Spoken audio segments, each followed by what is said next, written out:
এতটাই আমাকে শয়তান নানাভাবে রোগে আক্রান্ত করতো। পরপর এরকমভাবে হয়ে যাচ্ছে, পরপর বছরের পর বছর কাটছে। হঠাৎ আমি যখন ক্লাস 9-এ পড়ি তখন আমাকে শয়তান এতটাই অ্যাটাক করেছে যে মানে এতই কষ্ট হচ্ছে, মানে 1 মাস 2 বছর হয়ে যাচ্ছে পরপর সর্দি কফ কাশি এরকম নানাভাবে অসুস্থতাতে আমি ক্লাস করেছি। তারপরে ক্লাস 9-এ আমার প্রকাশটা মানে অসুস্থতা এতটাই পরপর আমার শরীরে পুরো মানে ছিন্ন বিচ্ছিন্ন করে অত্যাচারে পুরো ভরে দিয়েছে। এবার ক্লাস 9-এ সেটা প্রকাশ হয়েছে এবং আমি যখন স্কুলে যেতাম, স্কুলে সুস্থভাবে যাবো, কিন্তু যখন ক্লাস হবে তখন আমি আর ক্লাস করতে পারতাম না। তখন আমার শরীরে এতটাই তাপে আর কি পুড়ে যেত, মনে হচ্ছে যেন আমাকে যেন কি এতটাই মনে হচ্ছে যেন কি আমাকে খেয়ে দিচ্ছে, এতটাই তাপ আর এতটাই আমি ক্লাস করতে পারতাম না। ওরকমই 9-এ আমার তার সামনে এবার যখন আমি ট্রেনে ওঠা মানে ক্লাস 10-এ যখন উঠি তখন আমার সামনে মাধ্যমিক এক্সাম ছিল। তখন বাবা মা আরও চিন্তা করতো যে আমি এক্সামে কী করবো। এবার ওরকমভাবে পরের দিনের পর দিন যেখানে বলতো বাবা মা ছুটতো, বাবা মা এখানে যেত, নানা রকম ডাক্তার, নানা রকম এরকম ওঝা, নানা রকম কিছু করেছে, কিচ্ছু হয়নি। আমার পুরো শরীর পুরো মাটিতে ঘেরা ছিল। তখন এবার আমি তো সারা রাত ঘুমাতাম, আমরা দিনের পর দিন এরকম মানে না খেয়ে আমি মানে ভাত মনে হয় 2 বছর খাইনি, মানে আমি না খেয়ে থাকতাম, মানে খেতে তো পারতামই না। মুখে আমার খাওয়ার জিনিসটা আমি ভুলে গেছি।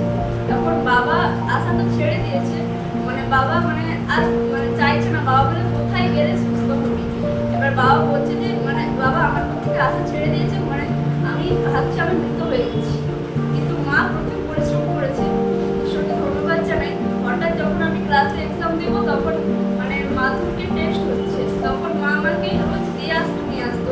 আমি ঈশ্বরের কাছে মানে প্রার্থনা করতাম। তখন আমি ভাবতাম যে পৃথিবীতে কে আছে যে আমাকে পরিত্রাণ দেবে, আমাকে নতুন জীবন দেবে।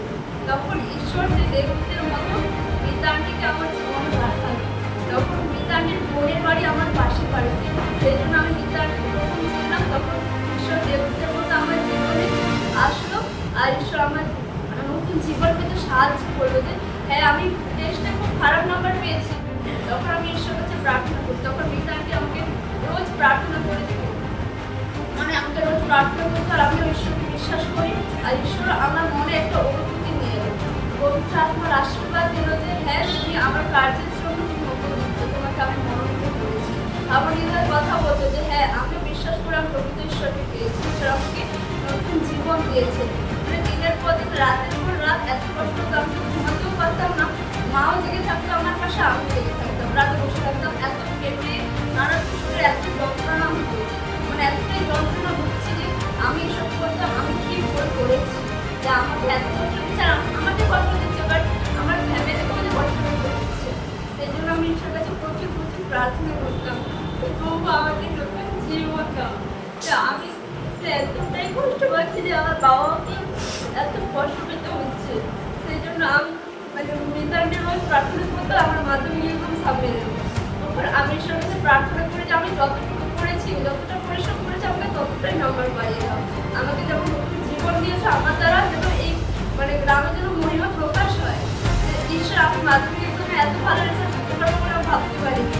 আমি যেখানে টেস্টে সবার থেকে পিছিয়ে ছিলাম, আমি সবার থেকে এগিয়ে গেছি। মানে ঈশ্বর আমার থেকে সেই মাধ্যমিক এক্সামটা দিল, আর আমি সত্যি খুব ভালো রেজাল্ট করছি, ঈশ্বরকে ধন্যবাদ জানাই।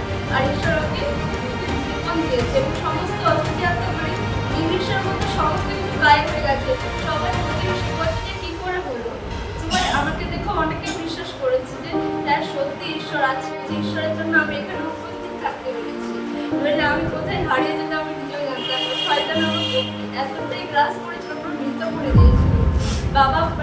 বাবা বলে দিয়েছে যে হ্যাঁ আর আশা নেই, কিন্তু মা অনেক পরিশ্রম করেছে আর ঈশ্বর আমাকে সত্যি তার কার্যের জন্য নিয়োগ করেছে এবং মনোনীত করেছে। আমি সত্যি ঈশ্বরের কাছে কৃতজ্ঞ, মানে আমি নিজের জীবন দিয়ে হয়তো বোঝাতে পারবো না ঈশ্বর আমার জীবনে কতটা অলৌকিক কার্য করেছে।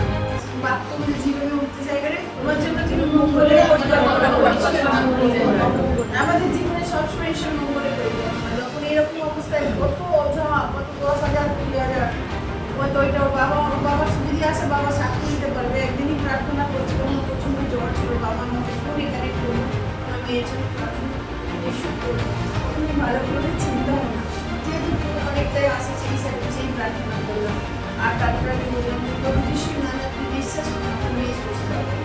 আসলে তাই যে বলছে ওদের কাছ থেকে 10-20 টাকা নিয়েছিল সে বলেছে 7 দিনের মধ্যে ভালো হবে, হয়নি।